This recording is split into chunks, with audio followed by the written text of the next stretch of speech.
Any other shows that in your time with the band that you want to share or stand out to you? Probably my favorite one is everybody else's least favorite one. When we opened for Like a Storm and Stitched Up Heart, a bunch of really great bands. Failure Anthem was there. It was a mess. I left. I worked on Lawrence Road, and the show was in Spartanburg at Ground Zero. I left straight from work.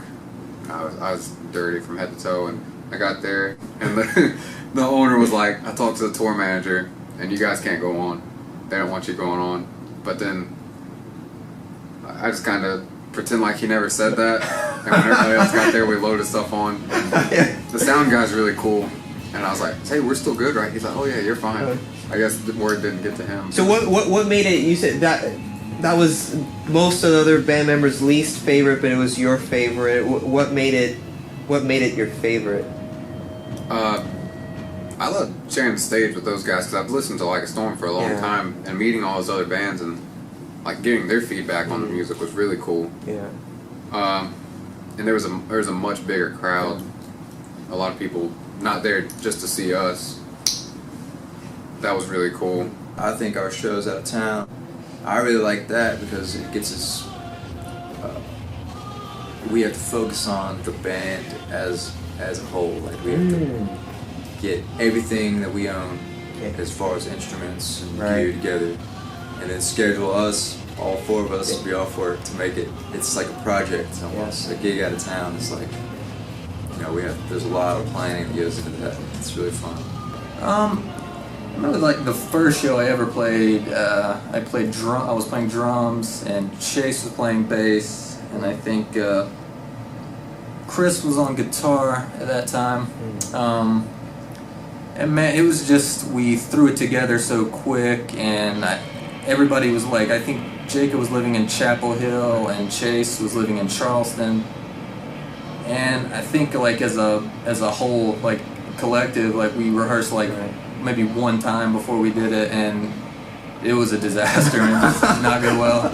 So that's the one that stands out to me. And when you say it was like everything that could go wrong went wrong. Yeah, it seemed like everyone just made mistakes at like every point that they could. It's bad. Lesson learned, I guess. Yeah, for sure. There's one that I'll just mention real quick. Sure. Where, it's a kind of funny horror story, like State of Illusions. We played the show, and I was so sick. And I don't want to say I haven't been like taking pride in my voice, but I know like with the training and I know I've been getting a lot better, and I love to sing live. And so for like my voice to be completely gone, it was awful. And so I was warming up, and I just knew that it was going to be a terrible show. And voice gone. And I went out there, and I remember playing the first song. It was over, and that first song was great until the last note. My voice cracked and then went out, and I said, "Oh, here we go." And I knew that it was going to be bad the rest of the night, and it was awful. Really? It squeaked notes out, nothing was coming out. It just wasn't happening. No, and so I ended up. Our good friend Joe was there, and so I said, Joe, I brought him while we were playing, and I whispered in his ear, Joe, do you know the songs? I probably yelled because we were playing. Do you know the lyrics? And he said, yeah, mate, I got you.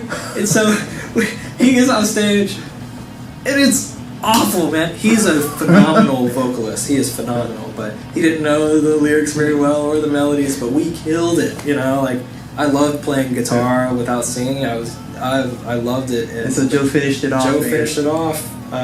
So we always work it out, man. Joe always saves the day. That's awesome. Yep. So best in the business.